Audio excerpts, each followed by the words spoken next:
this episode, brought to you by LMNT, a zero-sugar electrolyte drink mix formulated for anyone on a mission to restore health through hydration.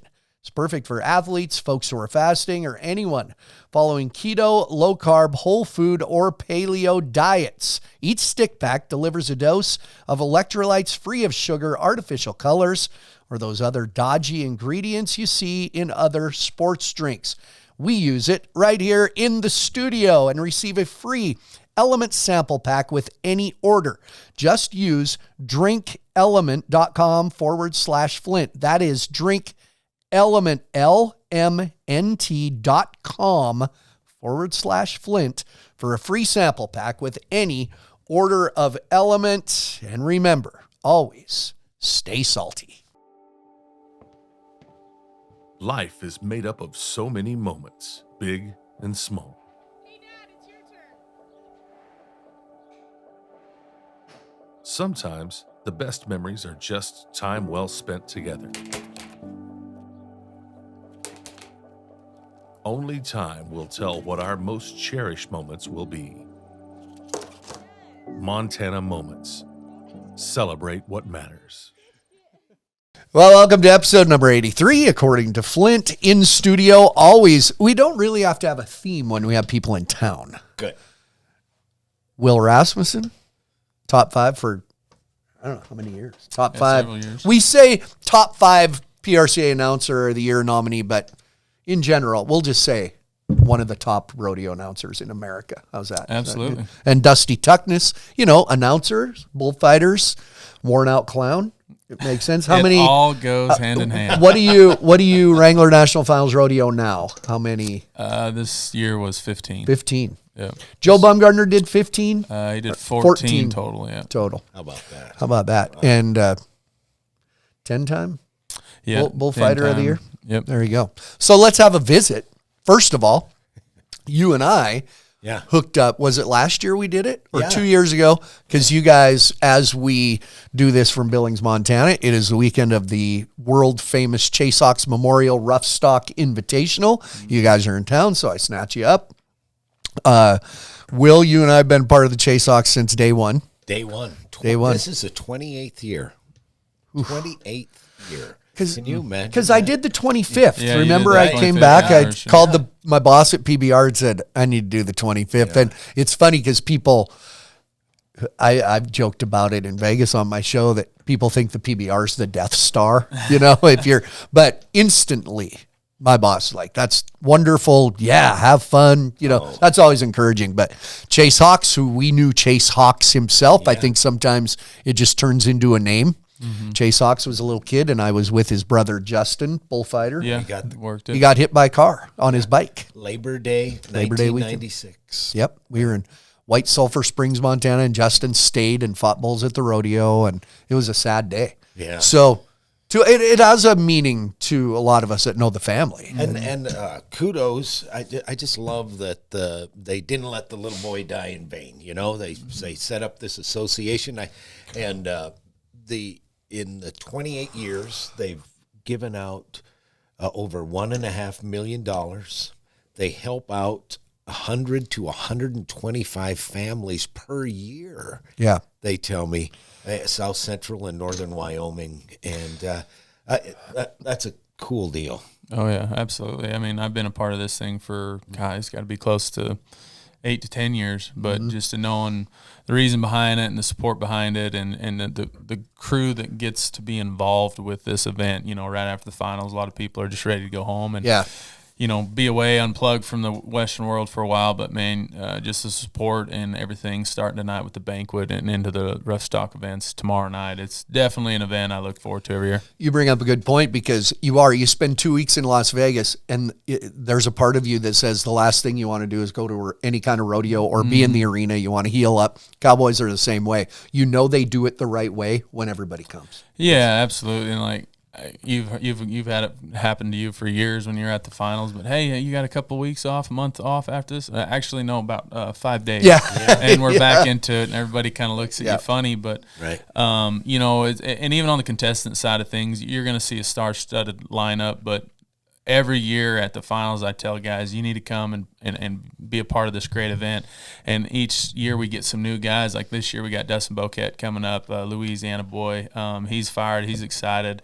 And top of that, it's now sanctioned with the PRCA. So this money does count for world standings. Why did I brain fart that? I didn't. It just happened 2 or 3 years ago. That's right. It's really When the PRCA started sanctioning limited, you remember they wouldn't sanction if they didn't have team rope, and and finally they said it's money's money, and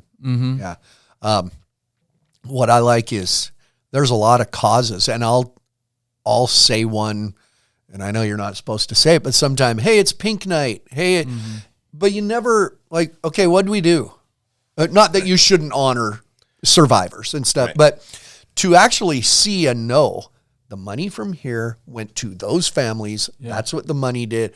That's encouraging to me, because I want to see. I think there's too many abstract causes that you never really see where it goes. If you're going to celebrate a cause, you got to tell them in the arena why and who, and put some meaning into it. And they do. We get to meet families every year that have benefited from the Chase Hawks, they have this rodeo, they have a trap shoot, they have car shows, they have golf tournaments and things. But this is their big fundraiser, and it fits the season, right? It fits the season of giving, because it's always right around Christmas, between Christmas and the NFR, and like you say, Flint, we've known the Hawks family and been a part of it, and it's been an honor, and they bring stars in like Dusty and the rest of them. So. Working with Nate Justice, we should say, as we do this, Nate wasn't in town yet, but great.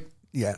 It's, anyway, it's a great fun, and Billings, for people watching and don't understand, Billings is a town of 100,000 people. In a lot of states, that's a little town. We're still a small town, but there's about a 5-hour radius here. This is where everybody comes Christmas shopping. So it's fun to see the town fill up. They're all Christmas shopping and then go to the Chase Hawks rodeo at night.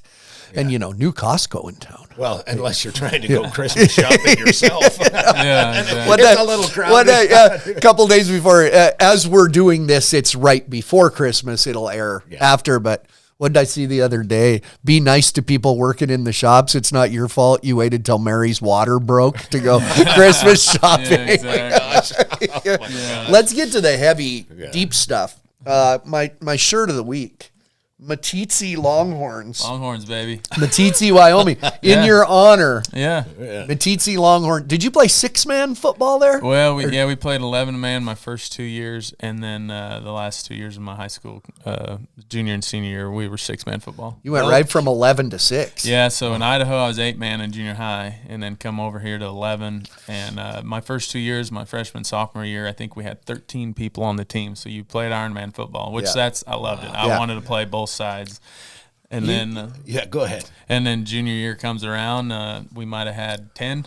Yeah. So we went with 6-man, and it was a lot of fun. You played in Montana though. Yeah, you were in this league. Montana league. Yep. You Joliet, Reed. You played in Lima. You played in the 6-man All-Star game, if I remember right. Up in Fort Benton, Montana. Oh, yeah. There you go. God.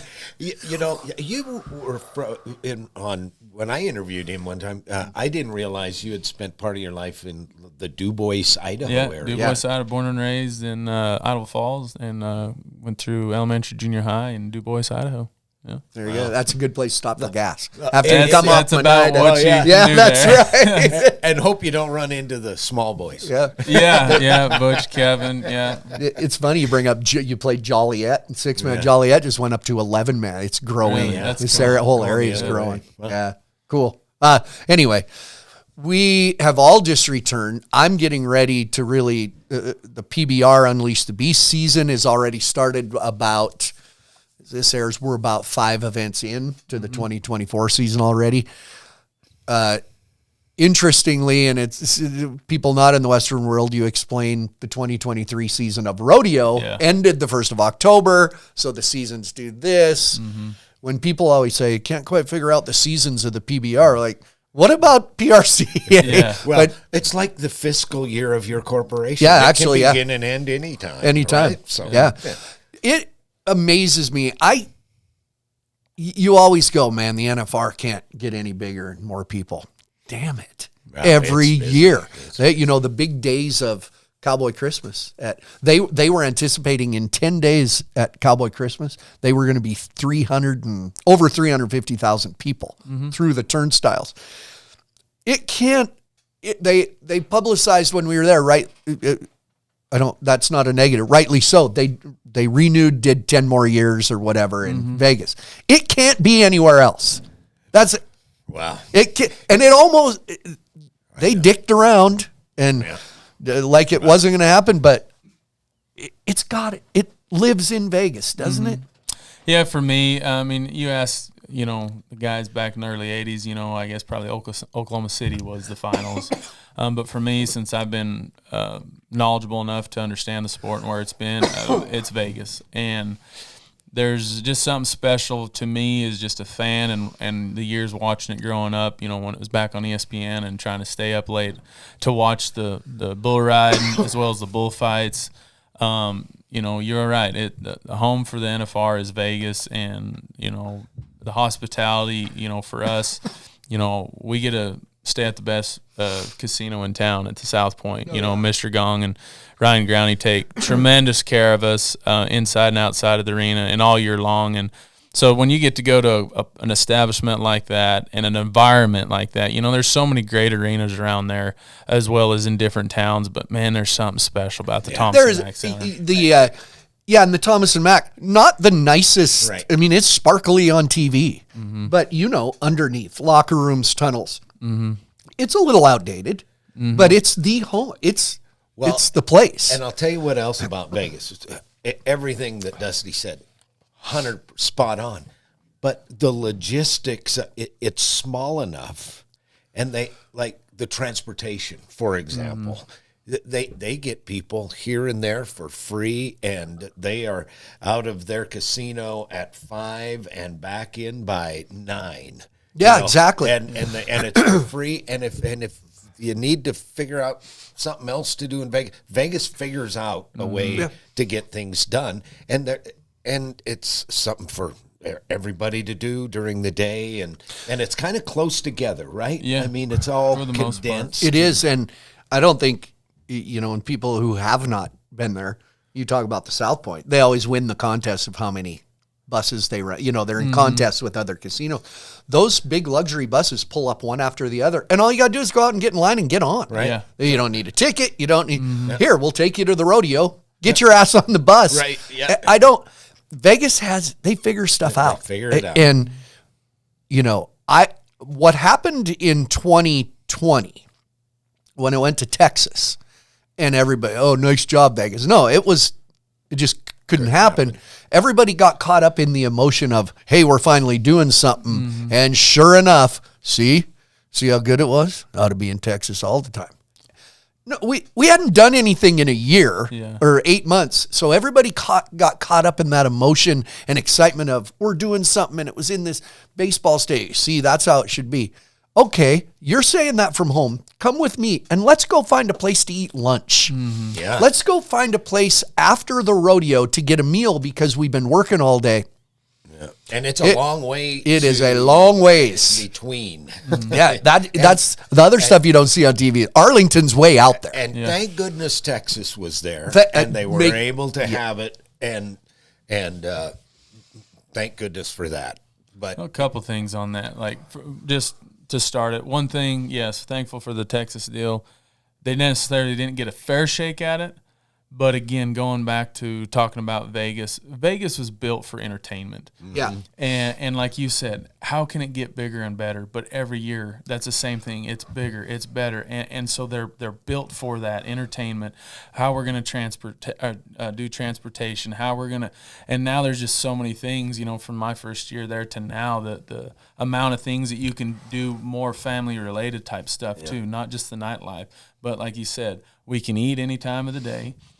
We can go to the spa any time of the day. We can relax. We can go to a show. We can be with family and friends. So the town itself or the city itself is built for this type of a venue. And like I said, it's home. I want to go off what you said because I've had people come and say, hey, well, sorry, Texas didn't. No, Texas, it was wonderful. Right. We're just talking Yeah, in general. big how our experience there and the ease of the week, Well, in Vegas, it's a larger than life city, right? I mean, everybody that is small minded, and I used to tell people like this at home, somebody should go to Vegas from this county and see what you can do every once in a while if you just say, yeah, we can do that. Because that's in the middle of a desert. Yeah, that's it. Yeah. And so all of a sudden it's larger than life. One of the richest, probably, generates revenue. It's a destination place. It's the home of the Raiders, soon to be the Oakland A's. Or Now they'll have an NBA team. Yeah, They're going to have pro basketball. They have a women's pro basketball team. They have the Raiders. Yeah, the Golden Knights. The Golden hockey, Knights, and yeah. they're a city. Yeah. For example, the South Point. A lot of people don't. Where's the South Point? It's not the MGM. It's not. They employ about 3,100 people in that one property. We're from a town of 1,800 people, so it's hard to explain. There's 3,000 employees here. Anyway, it's fun. I'm energized when I'm there. I was there. I left home. I was gone 18 days when it was all said and done, and came home feeling good. And because you learn the rules, you learn how to do everything. Well, you said when I was checking on you, and you said, "It feels like I should be here. This is where I should be." Yeah, So, and I do want to say I'm starting a new role with PBR. I've been an employee of the PBR, and so everybody knows we made Sean Gleason, our CEO. He and I had a deal 15 years ago. I said, if anything ever happens over the NFR, you still can go to the NFR. And at that time, I thought we're never going to schedule anything. Yeah. And then our season shifted. We still make that deal. He tells me flat out, you have value. That's good. Yeah, absolutely. For us, you have value to spread our word with PBR and what we're trying to do and work together. And, so yeah. Think about the NFR in your 10 days. I'll hit you with this. Was there one storyline through the week that stood out? 100%. I know there is to hear. For me, Tuesday night, what happened, and then what we witnessed Wednesday morning, Kai Hamilton, and Wednesday night was something pretty special. I told somebody the other day, over my years of being able to work this rodeo, I've seen a lot of cool things. Some of the best bull rides I've ever seen in the world, ground level, eye level, talking about J.W. Harris on Smokescreen, Sage on Bruiser, Eldridge on Bruiser, Stetson on Chisel. Those are some of the best moments I've ever seen. But seeing what Kai Hamilton, he got in a wreck Tuesday night, bull, long story short, he ended up coming out with a broken rib and a bruised lung, and there was an air pocket between his lung and his lung liner, is why we, as a group that was there supporting him that night, decided, hey, just let him monitor you overnight, make sure this doesn't get worse. I can get into more logistics if you want, but long story short, this year was a little different year. We ended up having to have 2 perfs on Wednesday due to some earlier on weeks stuff that happened in the week. The first bull he had was Bouchon of Phenom Genetics and Sankey. I pretty much knew he could strap that bull in his sleep. Not a worry in the world for that one. But that night performance was eliminator pin, and he drew Alberta's Prime from Kessler's. And that bull, when they ride him, there are a lot of points, but they don't ride him a lot, and he's pretty notorious for hooking guys. And so the three of us, Webb, Nate, and myself, knew that we might have our hands full here because, Kai's a little buggered up, but he not only straps Alberta's Prime, he's the only one to ride that night, won just almost 100,000. And so what he did at 10 o'clock perf and then at 6:45 perf, he just basically put the nail in the coffin and said, hey, I'm here. I'm a cowboy. I'm going to win a world title. Can I be devil's advocate on this? Yeah. Did he have a concussion? That I don't know. You know why we don't know? Because the PRCA took the power out of the doctor's hands to concussion testing. The one thing I do know is there was no harm to his head, no brain bleed, no nothing like that. Where a lot of people thought that he had a big head blow because obviously it knocked him out. But what happened was that bull hit him so hard in the left side of his chest, the side that he bruised his lung and broke that upper rib, it knocked him out. But everything of his facial and his brain was fine from the scans that I talked to the nurse with that night. You know what I'm saying? I do. I joked on my show. Yeah, nobody talks about concussions, so no big. I mean, maybe this is confidential. I had lunch with Tandy Freeman. He said I didn't do a concussion test on him because it wouldn't have mattered. They told me I didn't have the power to tell him he was done. Yes, we celebrated it, but do we celebrate it or do we say we just got set back 10 years on concussion protocol? I mean, I was friends with Ty Posabon. Oh yeah, and he killed himself and had emotional issues, and so I'm on that. Hey, listen, same thing at Kai Hamilton deal. It was, but the whole time in the back of my head, I'm going, "Are we right? Are we right here?" I mean, I agree with you a lot on it. Like I said, we've, being cowboys in the industry that we're in, every time we tell somebody, hey, man, you need to slow up a little bit, we're the pot calling the kettle black, because I remember one year they knocked me out and they were hauling me out of the arena, and just I had enough clarity in my thinking that I ripped my arms out of the Justice Sports Medicine guys and went back and finished the bull riding. Tandy wasn't too happy with me that year, and after the next day, we sat and discussed, and after he sewed my face up, like, I totally agree where he's coming from, because it's not only me being put in a high-risk situation, but I could put somebody else in a high-risk situation. And so we can get narrow-minded at times. I totally agree with the protocol and the safety of the sport, because we've seen over the years what it can affect long-term, especially when you're dealing with the head. It's just, like I said, it's. I feel like a hypocrite a lot of time, because when you try pulling me out of the arena, I'm going to do right. everything. You did, And it's but not that's that, what we were taught it's when not, we were kids. Yeah, it's When not you- that yeah, I know. Tandy or any of the other doctors or athletic trainers are doing anything to keep us from competing. Their biggest job for us is they want to see us competing, but they're also going to say, hey, how your health is right now, this is what you need to do. Yeah. They have to protect you from yourself is what their job is. But we're from that place where get up, go do it again.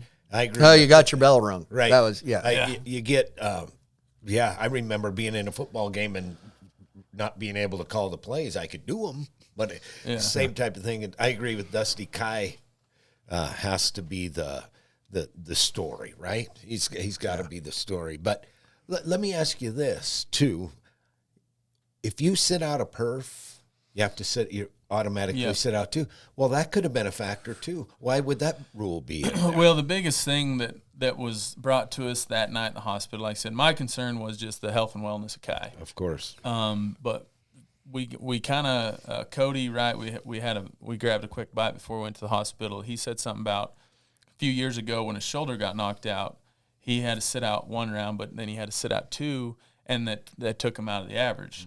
Well, he didn't quite specify if that just took him out of the average because he was only 8 on 10 head, which is obviously in the bronc riding, you're only getting 8 scores, you're probably out of the average. How we took it was if you don't get on all 10, they take you completely out of the average. So that was our biggest concern.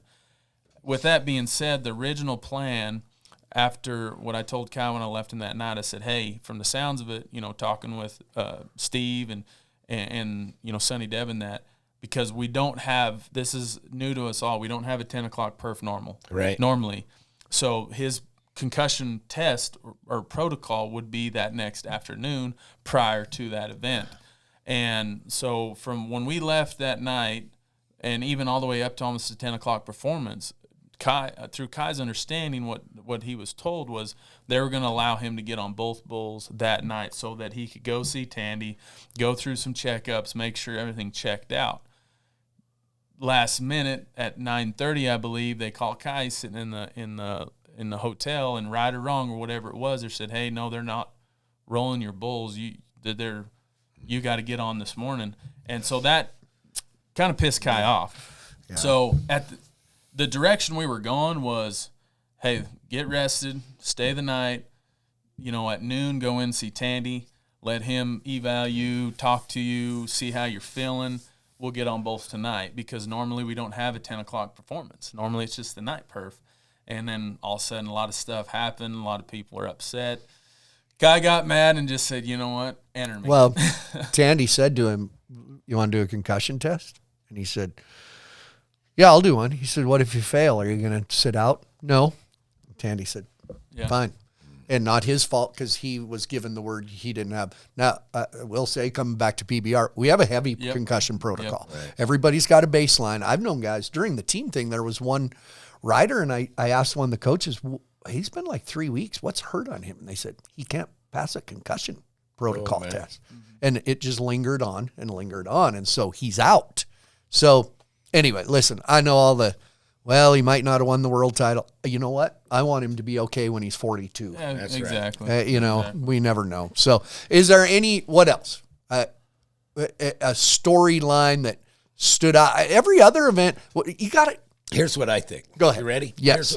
I was talking about it on the radio and thinking about a conversation I had with Cade Bruno going into round number 9, and then thinking about that conversation the Sunday after the rodeo. Nobody that I can think of didn't win a world title because somebody else lost it. Oh, yeah. They won a world title because they won it. They went and got it. Keenan Hayes went in the bareback riding, went wire to wire. Dalton Massey was number 1 in the steer wrestling all year long. He didn't lose it. I mean, he had a broken barrier, didn't miss a steer. But Tyler Waguspak, went and got everything had to fall in place, and he's now a 5-time world champion. But they even dog fauled him on one steer, and he had to rethrow him again too. So he took one in the short. That's right. Yeah, that's right. And team roping, same way they won that. Tyler Wade, Wesley Thorpe. Zeke Thurston, and I told Cade Bruno this. He said, I'm not drawn as well. Well, that's part of and I felt bad, but he didn't lose. He got 3rd in the world. And Zeke, man, and the tie down roping. Haven put as much pressure he tried to go get it, and Riley Webb held him off. Answered the call, barrel race, Kai Hamilton, all that stuff, Stetson gets hurt. Nobody's heart should be broken because they lost a world title. The people that won gold buckles won them. Shelby Beaujolais in the breakaway, same way. I think the biggest person that has the heartache but is wired and just watch out 2024 is Stetson. Yeah. Me and Webster were there at circuit finals in Heber City when he got hurt, and I knew he was hurt pretty bad. Talked to him through the next month, and he was getting around good, getting on some practice stuff, doing well. And, after the second horse he got on the second round, the emotions that were showed. But he had a great support system, and then there wasn't a happier guy for Kai winning the world than him. So I would say that was quite a story to see that he still ended up in the top of both events and the all-around. But hats off to Zeke Thurston. And that guy – you don't see him coming into the NFR winning it, but he is just such a dominant factor when you put 10 horses in front of him and buckers, and, now he's a 4-time world champion. And Stetson showing that emotion. You know what? I think he's 24. 8 gold buckles. He's a kid. He was crying his eyes out. Cry. My goodness. Okay, I'll throw a couple of stories at you. I think Sage Kimzey was a big story in saying, I probably won't win an 8th world title. He went from, that's it. And I really like Sage Kimzey, and I've always liked him, but I haven't always really liked him. There was times I didn't think he said the right things with media because he was confident. He was a kid, and that was it. All he ever talked about was winning 8 world titles, and he's won 7 and said, this is probably my last NFR. I want to be home more. I'll go ride in the PBR and don't want to miss my little kid. It just shows how a guy can change. That guy, his priorities change. Yeah. Kids. Yeah, kids. I thought that was a story. Rocker Steiner proved he's not a novelty. Yeah. Rocker Steiner won 3 rounds. Him and Wade Sankey have a little bromance going now because he wins on. Roger Steiner's a legit bareback rider and getting better all the time. and either way is really good for business. Well, I mean, he's getting more season too. You know, Yeah. he's had now 2 full complete rodeo seasons. You know, and you see a guy like that like him or hate him, you know, he's gonna get better, and he should. And now that you got him and Keenan and even Jess Pope still, like, it's gonna be fun watching a full season. Them guys go head to head for sure. Yeah, I think a young guy, Sam Peterson from Montana, Sam, who yeah. didn't He make could the have NFL. made it. I Yeah, know. night rodeo hand. So Yeah, I talked to Tim O'Connell about a month before Yeah. the rodeo, and he, Caleb Bennett, same way, you know, and that those the Jaco Ropers, the Rocker Steiners, the Keenan Hayes, all the Cade Saunier, all those guys, they're making those guys yeah. better. Yeah. And and that is good for the sport too. That's how it should be. I mean, Yeah. you should keep rising to the occasion. A world title shouldn't be easy. That's right. You know, you want to compete against the best. And one last thing, you was talking about Sage. You know, this is, like he said, probably could potentially be his last NFR. And it didn't really fully register to me until that 10th round. He drew one of the Page Bulls. They don't ride. And they called him for a slap, but he rode him.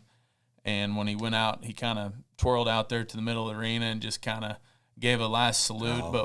When I was walking up to him, I just seen him just gazing the crowd. And just, to me, it was just all the last 7 world titles just kind of coming full turn, and he was just embracing the moment. And you know, even though you can have these goals and they can change to, I want to be with my family more, I want to watch my son grow up, be with my wife, and you know, experience this new chapter in the PBR. Like, I admire stuff like that, you know. We all say some things that we don't word it right at times, but he's been driven, focused for several years, and to win 1 world title is a huge accomplishment. To win 7 is pretty special. He'll go down as one of the greatest ever. Oh, And completely. Now, No you doubt. know, Yeah. there's no. I don't doubt that he won't win a world title in the PBR now. Yeah. Quality He's a great guy. Quality guy. Quality guy. You know, the Rocker Steiner thing, as we were talking, people forget when they talk about Rocker. No, with social media, and I don't know if it's created assholes or revealed assholes, but both probably. You know what people forget? J.B. Mooney has ended his career as a rider, one of the most famous and popular bull riders of all time. People forget. People hated him too.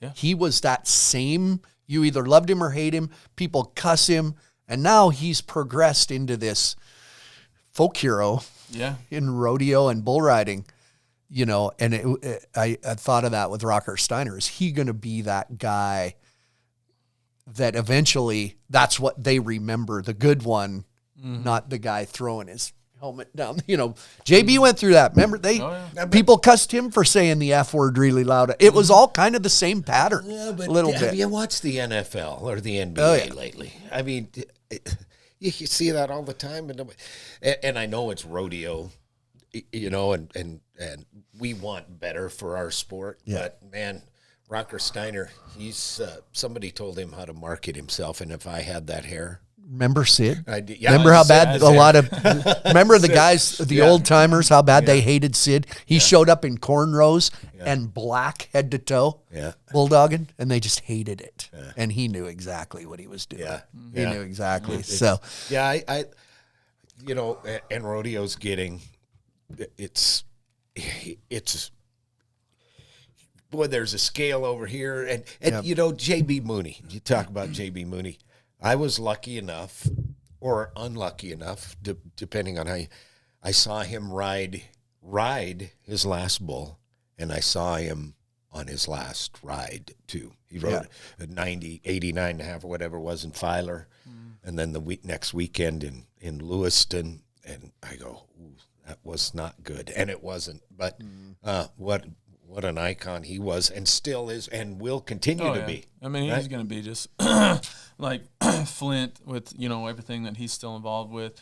You know, you still see Tuff Hedeman out there. You see Joe B. Yeah. You know, obviously Mooney was out there the whole NFR. He's going to be in that group of guys that are mainstays in the Western industry. And again, that's when it's pretty special, is when the new guys coming up now know who Joe Beaver is, Tuff Hedeman. You know, Flint's just fresh out, but he's going to have, a mainstay on the Mount Rushmore entertainers, So that to me, being just a fan of it, growing up into it my whole life that's what I really love about the sport. And just to bounce off of, they turned out a new documentary this year, Lane Frost. And one thing you heard a lot was he was a good champion. And I think I look at that, and man, that's what I look at a lot of these champions is they're good champions. And that's something that when I come to that point, be able to hang up my cleats that people can say about me as well. They will. They will, because you are. I mean, you've given more than you've taken, right? I interviewed a guy. Sorry, Flint.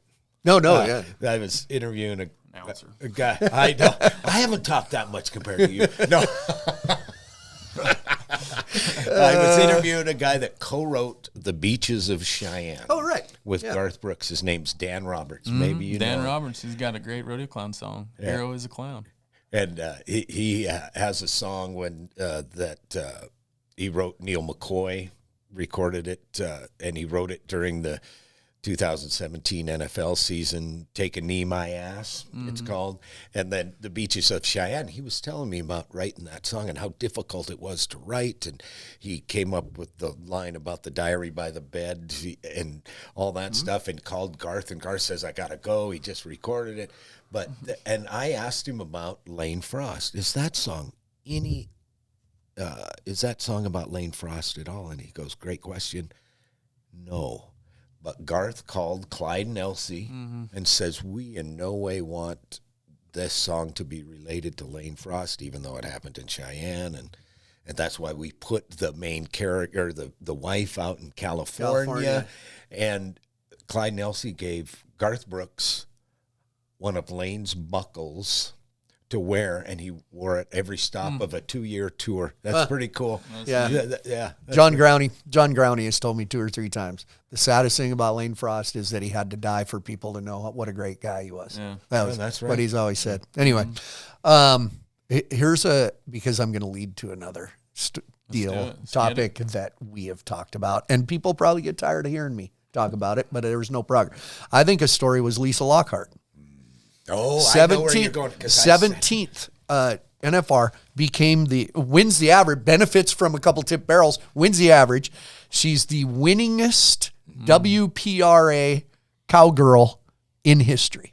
I'm voting the same way you are. Here's where I'm going. Here's where you're going. And I don't know how it would open up a can of worms where they'd actually have to make a judgment call. You have to be a world champion to get into the Pro Rodeo Hall of Fame. If Lisa Lockhart, hey, she could be a world champion next year. She's never won a world title, but is the winningest cowgirl. There's a lot of girls can't warm her up as far as being a cowgirl. If she were to go through her career as the winningest cowgirl and not win a world title, are you telling me Lisa Lockhart is not a Hall of Famer? Yeah, that's, just being a sports fan, how many this topic comes up a lot with, man, he's the number one receiving leader. He's done this, but he's never won a Super Bowl, or never won, a major league, For me, I've been a fan of Lisa. I've never really got to know her, but she's one of them. You talking about that Pro Fantasy Rodeo? She's one that I'm always eyeing on because she's going to go in there for 10 nights and just take money. Yeah. And you know what? I don't think there's a way that she'll finish out her career and not win a world title. But to me, being the winningest cowgirl and as dominant as she is, and 17 trips to the NFR, she's a Hall of Famer. I'll tell you why that line is not that I asked anybody, but a little bit, because I brought it up a lot. 2 people in charge, people I know that are on that Hall of Fame board. They have to have a line. Well, basically, it makes their job easier. Yeah. Because then pretty soon you're getting into it. But that's part of your job. Right. She's a Hall of Famer. She's one of the greatest cowgirls of all time. Yeah. Rod Hay made the NFR in the bronc ride 20 times. 20 times. Should have won. The best he was riding, he broke his leg in the fall. Never was the same year. 20 times. Rod Hay's not a Hall of Famer. No. I knew this was going to come up because I've mentioned it in the last week since the NFR is over. History making and Flint and I, and maybe you too, Dusty, we knew her back when we were just starting in 1985. Lisa Schillinger from Circle, Montana. Right. Yeah. And always rooted for her. And that topic's going to come up, and I knew it would, and I knew you'd bring it up. Yeah. She is the winningest cowgirl in WPRA history. Won 3 average titles, I believe, 17 NFRs. She was a tip barrel away 2 years ago, barrel away from winning the world. And she's got to be all. There's just people out there. You can do this. A lot of people would say Cody DeMoss was second runner up. Rod Lyman's name comes what's up. What's the matter with all that? What's the matter with Dan Marino's in the Hall of Fame? He never won a Super Bowl, right? And so they've set that, and I brought it up, and they say, well, that's just the deal. The answer is a classic rodeo announcer, or rodeo answer. Well, that's just how we do it. Yeah. Well, that's just okay, what I'm telling you is you're wrong. Yeah. And hey, I'm not going to go there. Hell, I could pick out people that are in there that shouldn't be, that were world champions. I mean, I hate to. I'm not going to. Can we say every other talk show in the world talks about Hall of Famers, and debates who should be a Hall of Famer. Lisa Lockhart is a first ballot Hall of Famer. Yeah. There you go. I mean, you can, there's a lot of them, but Rod Hay, those are the 3 I always bring up. Lisa Lockhart, Rod Hay, and Lisa, again, I'm not discounting her. She may win the world title next year. Yeah. And then it solves it all.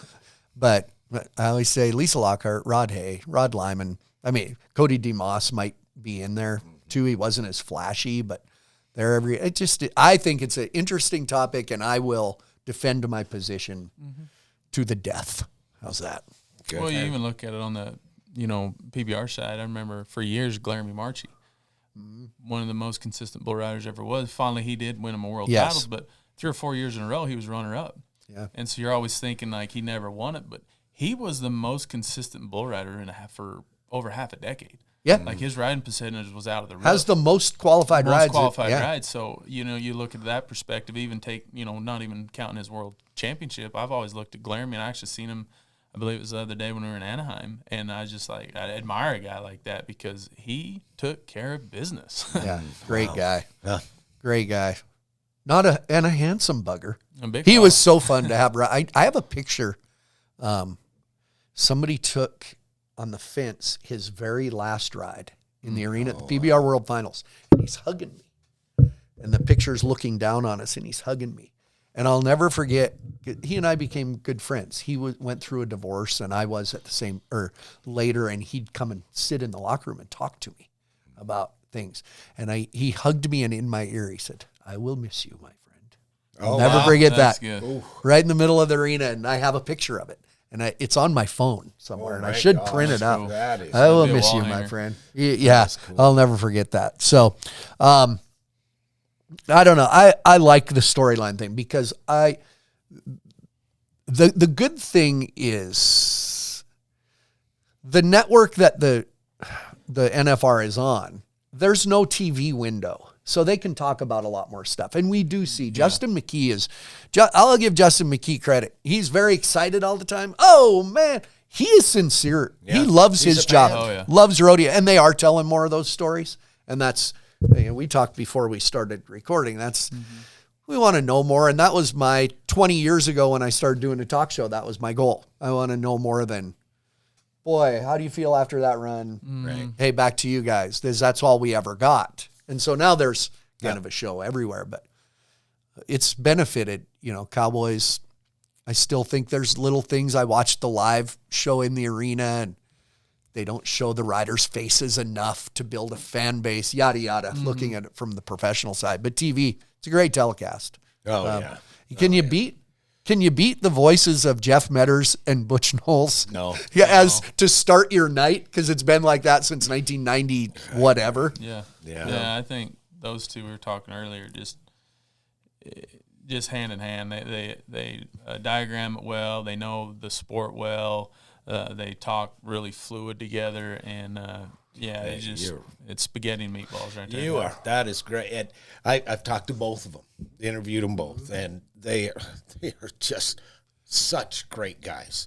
So they're respectful of one another. But Jeff says, I know what he's thinking and what he's going to say, and we can go back and forth. And we've talked about that.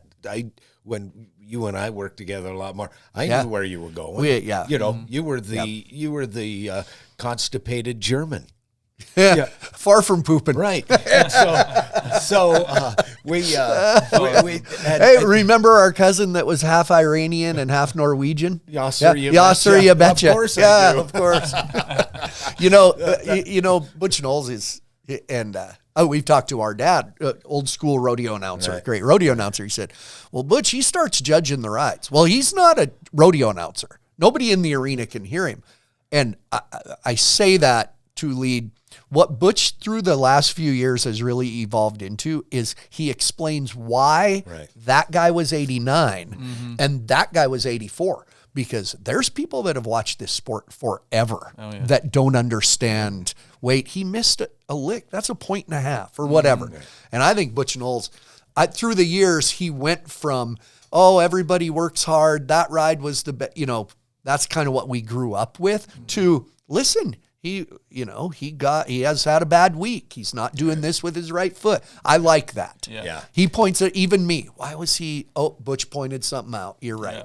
And I'll tell you, back to the original question. Jeff Metters, Butch Knowles, they ought to be, Butch is in the Hall of Fame. As a contributor. Because Jeff Metters is the voice of the NFR. And he could, a journalist, finally, I say we because a little was on the inside of it. Nothing I did influencing, but, Jerome Robinson made the NFR 14 time, never won a world title. Finally got put in the Hall of Fame as everything he did for rodeo. He invented Procom pretty much and production. So there's other avenues, but those guys, Jerome Robinson, Butch Knowles, completely Hall of Famer. And you know what? Jeff Metters. Yeah. Plus, he's a nice guy for as much. He's such a good guy. For as much, and he'll take the time to talk to you. And he, when whatever happened, I know from my conversations, his favorite 10 days of the whole year is the NFR. Yeah. He loves the NFL. Going back to Lisa Lockhart, she should be in the Hall of Fame just for putting up with who her daughter married. Yeah, that's right. That Allen boy. Yeah, that Allen boy. Logan's brother. Logan's big brother. Skinny brother. Anyway. Well, it's okay. Before I let you guys go, I know you're down south for a while because you parked your fifth wheel trailer in Vegas so you wouldn't have to winterize it. Right. So you got, living in Montana, living north like you are, rodeo is a summer sport, sort of. There's winter events, but overall, people always think, I remember I hit May on the PBR tour. People say, well, I bet you're about to get busy, huh? No, I get a break. Fine. Winter, give a little outline of your winter, busy. And it's good to have work in the winter. Oh, I am so thankful. So thankful. And, good people like Dusty talking about you helps, you know what I mean? Chase Hawks, New Year's Eve bucking ball, same type of format, rough stock, go walk across the street, watch Chancey Williams. Montana Circuit Finals in January, go to Rapid City the end of January. Go to large indoor rodeo of the year. Congratulations to the Sutton family. Tucson's great. Tucson, Scottsdale, Queen Creek. That gets you through the middle of March. All within a couple hours of each other. Arizona in the winter. I am so thankful. And then you come home and. The reason I took my trailer down south, I don't mind winterizing. It takes maybe a minute and a half. But I couldn't pull it out of my yard in Idaho. The snow. And I don't want to pull it over Gilmore Summit in the middle of February. That Gilmore Summit, it'll get you. It'll get you. Population 7,000 feet. Elevation 7,000 feet. So thanks to Ben Benavides for letting me park my trailer at his place in Vegas. You, Dusty, he's busy. You do a lot of those big the winter building rodeos, that's a rodeo term, but those are the ones I had to explain to people up here when I did Denver, and you do 2 and 3 a day. Yeah. Those, you have a few of those the big winter indoor rodeos, right? Yeah. Like I said, we'll round out this year here at Chase Hawks, and then I get about 2 weeks off, and then we start at Odessa for 2 weekends, straight into Fort Worth for 3 weeks, which their format's changed a lot. It used to be in the Will Rogers, in 20 days we did 34 perfs, so multiple days of 2 perfs a day, and then 2 different weekends of 3 perfs a day. And I've always said, and I told Pete Gay the other day when I ran into him, I was like, man, that is literally the rodeo that has built my career for me. It's really made me realize if I really wanted to do this and if I like to do it.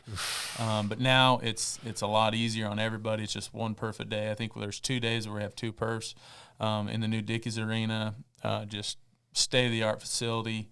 And then we'll leave there, go with Willie in Tucson for 2 weekends, an outdoor rodeo, but we're in Arizona, so but it has snowed on us. I know. It has snowed on us. Record heat or snow? They had I told them I haven't seen 80 yet. Yeah, they had the PGA tournament there that one year too, and they were out there golfing in snow. But then we'll get done there on a Sunday perf, and we got to be to Houston Monday for 20 days. And then my kind of spring run, I'll hit a handful of Velocity Tour PBR That was my next events. question. Yep. Are you going so far? Are you scheduled any UTB major? No, stuff? they haven't called me for any UTBs.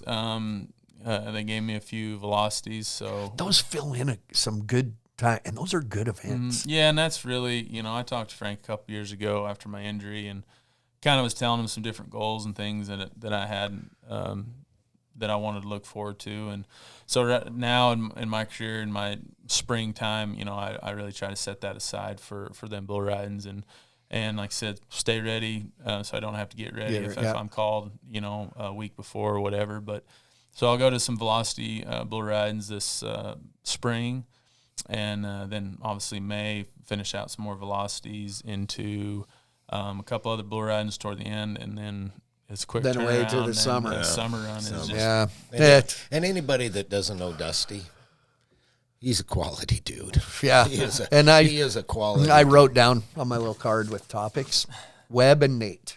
Yeah. And that's all I wrote down. You guys, Yeah.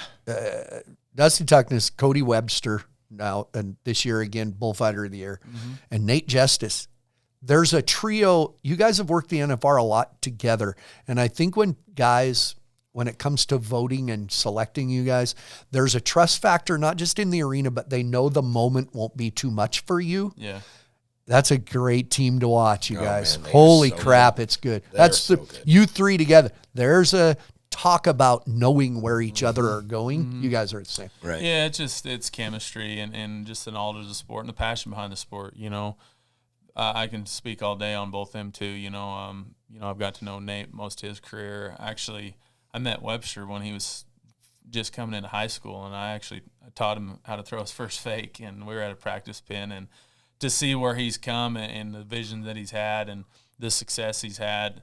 I've told several people the chemistry that the two of us have is something really special. We work a couple major rodeos where it's just the two of us. Most rodeos now you see your bull ridings, there's 3 to 4 of you out there working, and so man, when I'm in the arena with those two, I never have a worry in the world. I know where they're going to be, that they're going to ante up, take the shot if needed, or take care of me. And when you get to go to any rodeo throughout the year and you work with great guys like that, it's fun. But when you get to do that at the NFR, the best 10 days of pro rodeo, it's icing on the cake. I love watching great. Well, I've worked with you and Webb and Lucas Teodoro now, and Nathan Harp and Bo Sheets, and I mean you can keep naming them. Yeah. And Justin, he's just one of my favorite guys. Anyway, just gonna be just the two of us. It's that old dirty joke. Yeah, I know it. What should I wear? What should I wear to the Doesn't party? much matter. Just gonna be the two Yeah, of us. exactly. You don't got to impress anybody.